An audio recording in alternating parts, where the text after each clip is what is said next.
ನೆನ್ನೆ ರಾಹುಲ್ ಗಾಂಧಿ ಮತ್ತು ಸಿದ್ದರಾಮಯ್ಯನವರ ಮಧ್ಯದಲ್ಲಿ ನಡೆದಿದೆ ಎನ್ನಲಾದ ಸಂಭಾಷಣೆಯನ್ನು ಅಥೆಂಟಿಕ್ ಸೋರ್ಸ್ನ ಮೂಲಕ ನಿಮಗೆ ಹೇಳಿದ್ವಿ. ಡಿ ಕೆ ಶಿವಕುಮಾರ್ ಅವರು ಬಂದು ಲ್ಯಾಂಡ್ ಆದ್ರಂತೆ. ನೋಡಿ, ಬೆಂಗಳೂರಿಗೆ ಬಂದರು.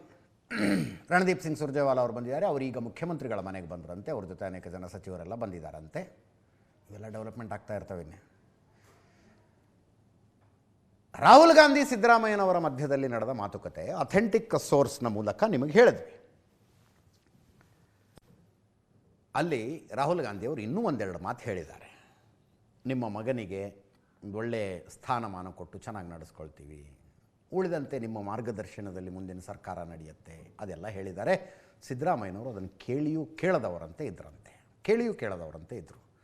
ಅದರ ಅರ್ಥ ಮಗನ ಭವಿಷ್ಯದ ಚಿಂತೆ ಇಲ್ವಾ ಸಿದ್ದರಾಮಯ್ಯನವರಿಗೆ? ಮುಂದೆ ಬರುವಂಥ ಮುಖ್ಯಮಂತ್ರಿ in all probability D K Shivakumar ಸಿದ್ದರಾಮಯ್ಯನವರ ಬೆಂಬಲಿಗರನ್ನೆಲ್ಲ ಸೈಡ್ಲೈನ್ ಮಾಡಿಬಿಟ್ರೆ ಏನಾಗುತ್ತೆ?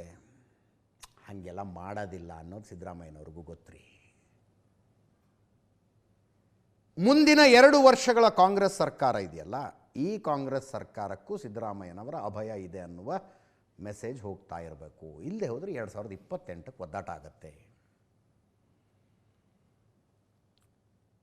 ಇವರನ್ನು ಬೆಂಬಲಿಸುವ ಸಚಿವರುಗಳಿಗೆ ಮತ್ತು ಹಿರಿಯ ಶಾಸಕರುಗಳಿಗೆ ಸಿದ್ದರಾಮಯ್ಯನವರ ಮೇಲೆ ಒಂದು ಹಂತಕ್ಕೆ ಬೇಜಾರು ಆಗಿದೆ. ಇವತ್ತು ನೀವು ರಾಜೀನಾಮೆ ಕೊಡೋಕ್ಕೆ ತಯಾರಾಗ್ಬಿಟ್ರಿ. ನೀವು ಕಂಡೀಷನ್ಸ್ ಹಾಕಬೇಕಾಗಿತ್ತು ರಾಹುಲ್ ಗಾಂಧಿ ಅವರಿಗೆ ಅಂತ.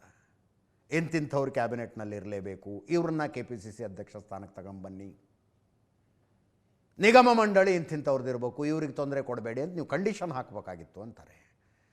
ಸಿದ್ದರಾಮಯ್ಯನವರ ಸ್ಟೇಚರ್ಗೆ ಹಾಗೆಲ್ಲ ಕಂಡೀಷನ್ ಹಾಕಿ ರಾಜೀನಾಮೆ ಕೊಡೋದು ಸೆಟ್ಟೇ ಆಗೋದಿಲ್ಲ, ಸೂಟು ಆಗೋದಿಲ್ಲ. ಅದು ಸೆಟ್ಟು ಆಗೋದಿಲ್ಲ, ಸೂಟು ಆಗೋದಿಲ್ಲ. ಸಿದ್ದರಾಮಯ್ಯನವ್ರಿಗೆ ಎಲ್ಲಿ ಹೋಗ್ತಾರೆ? ಅದು ಹೆಂಗೆ ನನ್ನ ಮನಸ್ಸಿಗೆ ಬೇಜಾರಾಗುವಂಥದ್ದನ್ನು ಏನೋ ಮಾಡಿಬಿಡ್ತಾರೆ ಇವರು ಅನ್ನುವ ಕಾನ್ಫಿಡೆನ್ಸ್ ಇದೆ. ಇವತ್ತು ಬೆಳಗ್ಗೆಯಿಂದಲೂ ಪಾಪ ಅವ್ರ ಮನೆಗೆ ಜನ ಬರೋದು ಹೋಗೋದು ನಡೀತಾನೇ ಇತ್ತು. ಇವತ್ತು ಪಂಡಿತ್ ಜವಾಹರ್ಲಾಲ್ ನೆಹರು ಅವರ ಪುಣ್ಯತಿಥಿ, ಪುಣ್ಯಸ್ಮರಣೆಯ ಕಾರ್ಯಕ್ರಮ. ವಿಧಾನಸೌಧದಲ್ಲಿ ಒಂದು ಪ್ರೋಗ್ರಾಮ್ ಇತ್ತು, KPCC ಆಫೀಸ್ನಲ್ಲಿ ಒಂದು ಪ್ರೋಗ್ರಾಮ್ ಇತ್ತು. ವಿಧಾನಸೌಧಕ್ಕೆ ಬಂದರು. ವಿಧಾನಸೌಧಕ್ಕೆ ಬಂದು ಮಾಲಾರ್ಪಣೆ ಮಾಡಿ KPCC ಆಫೀಸಿಗೆ ಹೋಗಲಿಲ್ಲ. ಅವರು ವಾಪಸ್ ಮನೆಗೆ ಬಂದ್ಬಿಟ್ರು. ಈ ಸ್ಕಿಪ್ಡ್ ಪಕ್ಷದ ವತಿಯಿಂದ ಮಾಡಲಾಗಿದ್ದ ಕಾರ್ಯಕ್ರಮವನ್ನು ಸ್ಕಿಪ್ ಮಾಡಿದ್ರು. ಇಲ್ಲಿ ಮಾತಾಡಿದ್ರು. ಜವಾಹರ್ಲಾಲ್ ನೆಹರು ಅವರ ಗುಣಗಾನ, ರಾಜೀನಾಮೆಯ ಪ್ರಶ್ನೆಗೆ ನಾಳೆ ಉತ್ತರ ಕೊಡ್ತೀನಿ ಅದಕ್ಕೆಲ್ಲ ಅಂತ ಹೇಳಿ ಹೋದರು. ನಾಳೆ ಉತ್ತರ ಕೊಡ್ತೀನಿ ಅಂತ ಕೇಳಿಸ್ಕೊಳ್ಳಿ. ಪುಣ್ಯತಿಥಿ ಇವತ್ತು. ಅವರು ಈ ದೇಶದ ಸ್ವಾತಂತ್ರ್ಯ ಬಂದ ಮೇಲೆ ಮೊದಲನೇ ಪ್ರಧಾನಿಯಾಗಿದ್ದರು. ಸುಮಾರು 17 ವರ್ಷಗಳ ಕಾಲ ಈ ದೇಶದ ಪ್ರಧಾನಮಂತ್ರಿಯಾಗಿ ಈ ದೇಶದ ಜನರ ಸೇವೆಯನ್ನು ಮಾಡಿದ್ದಾರೆ. ಅವರು 1964ನೇ ಇಸ್ವಿನಲ್ಲಿ ಮೇ ತಿಂಗಳಲ್ಲಿ ನಿಧನರಾದರು. ಅವರ ಪುಣ್ಯತಿಥಿಯನ್ನು ದೇಶಾದ್ಯಂತ ಆಚರಣೆ ಮಾಡ್ತಾ ಇದ್ದೀವಿ. ಆಧುನಿಕ ಭಾರತದ ನಿರ್ಮಾಣದಲ್ಲಿ ನೆಹರೂರವರ ಪಾತ್ರ ಬಹಳ ದೊಡ್ಡದು ಅಂತಕ್ಕಂಥ ಮಾತುಗಳನ್ನು ಈ ಸಂದರ್ಭದಲ್ಲಿ ಹೇಳಬೇಕಾಗ್ತದೆ. ಅವರು ಸೋಷಲಿಸ್ಟ್ ಮತ್ತು ಕ್ಯಾಪಿಟಲಿಸ್ಟ್. ನೆಹರೂರವರು ಪಂಚವಾರ್ಷಿಕ ಯೋಜನೆಗಳನ್ನು ಮಾಡಿ ಈ ದೇಶದ ಪ್ರಗತಿಯನ್ನು ವೈಜ್ಞಾನಿಕವಾಗಿ ವೈಚಾರಿಕವಾಗಿ ಮಾಡಿದರು. ದೆಹಲಿಗೆ ಹೋಗಿದ್ರಿ ಸರ್, ಹೈಕಮಾಂಡ್ ಜೊತೆಲಿ ಏನಾದರೂ ಚರ್ಚೆ ಆಯ್ತಾ? ಹೇಗೆ, ಏನು ತೀರ್ಮಾನ? ಅದು ನಾಳೆ ಮಾತಾಡ್ತೀವಿ. ನಾಳೆ ಎಷ್ಟೊತ್ತಿಗೆ ಸರ್? ನಾಳೆ ದೆಹಲಿಗೆ ಹೋಗಿದ್ರಿ ಸರ್, ಹೈಕಮಾಂಡ್ ಜೊತೆಲಿ ಏನಾದರೂ ಚರ್ಚೆ ಆಯ್ತಾ? ಹೇಗೆ, ಏನು ತೀರ್ಮಾನ? ಅದು ನಾಳೆ ಮಾತಾಡ್ತೀವಿ. ನಾಳೆ ಎಷ್ಟೊತ್ತಿಗೆ ಸರ್? ನಾಳೆ ದೆಹಲಿಗೆ ಹೋಗಿದ್ರಿ ಸರ್, ಹೈಕಮಾಂಡ್ ಜೊತೆಲಿ ಏನಾದರೂ ಚರ್ಚೆ ಆಯ್ತಾ? ಹೇಗೆ, ಏನು ತೀರ್ಮಾನ? ಅದು ನಾಳೆ ಮಾತಾಡ್ತೀವಿ.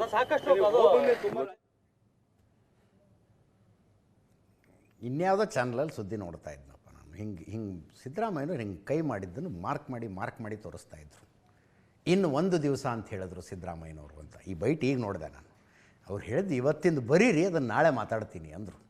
ಮುಖ್ಯಮಂತ್ರಿಗಳು ಹೇಳಿದ್ದು ಅದನ್ನು ಇನ್ನು 1 ದಿವಸ ಅಂತ ಹೇಳಿ ಹೋದರು. ಆ ರೀತಿ ಸನ್ನೆ ಮಾಡಿದರು ಅಂತ ಯಾವುದೋ ಚಾನಲಲ್ಲಿ ಬರ್ತಾ ಇತ್ತು. ಮಧ್ಯಾಹ್ನನೇ ರಣದೀಪ್ ಸಿಂಗ್ ಸುರ್ಜೇವಾಲಾ ಅವರು ಬೆಂಗಳೂರಿಗೆ ಬಂದರು. ಕರ್ನಾಟಕ ಕಾಂಗ್ರೆಸ್ನ ಉಸ್ತುವಾರಿ ಅವರು ಸತೀಶ್ ಜಾರಕಿಹೊಳಿ ಅವರು ದಿಲ್ಲಿಲೇ ಉಳ್ಕೊಂಡಿದ್ರು. ರಣದೀಪ್ ಸಿಂಗ್ ಸುರ್ಜೇವಾಲಾ, ಸತೀಶ್ ಜಾರಕಿಹೊಳಿ ಒಟ್ಟೊಟ್ಟಿಗೆ ಬಂದದ್ದು.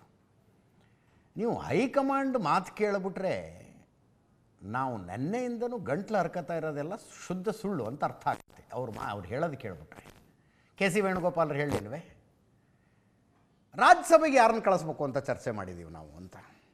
ಅಲ್ರಿ 24 ರಾಜ್ಯಸಭಾ ಸ್ಥಾನಗಳಿಗೆ ದೇಶದಾದ್ಯಂತ ಎಲೆಕ್ಷನ್ ನಡೀತಾ ಇದೆ. ಕರ್ನಾಟಕದಲ್ಲಿ 4, ಕಾಂಗ್ರೆಸ್ಸಿಗೆ 3 ಗೆಲ್ಲೋ ಅವಕಾಶ ಇದೆ. ಎಲ್ಲ ರಾಜ್ಯ ಬಿಟ್ಟು ಕರ್ನಾಟಕದ ನಾಯಕರುಗಳನ್ನೇ, ಅದು ಮುಖ್ಯಮಂತ್ರಿಗಳು ಉಪಮುಖ್ಯಮಂತ್ರಿಗಳನ್ನು ಕರೆಸ್ಕೊಂಡು 6-6.5 ತಾಸು ನೀವು ರಾಜ್ಯಸಭಾ ಕ್ಯಾಂಡಿಡೇಟ್ಸ್ ಬಗ್ಗೆ ಚರ್ಚೆ ಮಾಡ್ತೀರಿ ಅಂದರೆ ಏನು ಹೇಳೋಣ ಇದಕ್ಕೆ. ಸುರ್ಜೇವಾಲಾ ಅವರು ಹಾಗೆ ಹೇಳ್ತಾರೆ. ಇವತ್ತು ನಿನ್ನೆ ರಾಜ್ಯಸಭೆಯ ಬಗ್ಗೆ ಚರ್ಚೆ ಮಾಡಿದ್ದೀವಿ ನಾವು, ಉಳಿದಿದ್ದೇನು ನಾನು ಇವತ್ತು ಮಾತಾಡೋದಿಲ್ಲ. ಶಾಸಕಾಂಗ ಪಕ್ಷದ ಸಭೆಯೇ ಕರೆದಿಲ್ಲ ನಾವು. ಕರೆದಿದ್ದೀರಿ ಅಂತ ಎಲ್ಲಿ ಹೇಳಿದ್ವಿ ನಾವೆಲ್ಲ ಹೇಳಿದ್ದೀವಿ. ಕೇಳಿಸ್ಕೊಳ್ಳಿ ರಣದೀಪ್ ಸಿಂಗ್ ಸುರ್ಜೇವಾಲಾ ಅವರು ಹೇಳಿದ್ದು. As Shri K.C. Venugopal had said yesterday, currently no meeting of the legislature party has been called by the Congress party. No other decision has yet been taken. As things evolve, we will inform you. I can't tell you what will happen after 1 month, 20 days, tomorrow, 6 months, 1 year. That is speculation. So with folded hands, my humble request, and Kannada media is very responsible. Kannada media is also classically one of the most insightful media I've seen. I want to assure every brother and sister of Karnataka, every single Kannadiga, the only decision that we will take will be in the interest of people of Karnataka. The only decision that Mallikarjun Kharge ji, who himself is a Kannadiga, and Rahul Gandhi ji, who has great love and affection for people of Karnataka and has received it in abundance, will take, will only be not in favor of individuals but in favor of Karnataka. As Shri K.C. Venugopal had said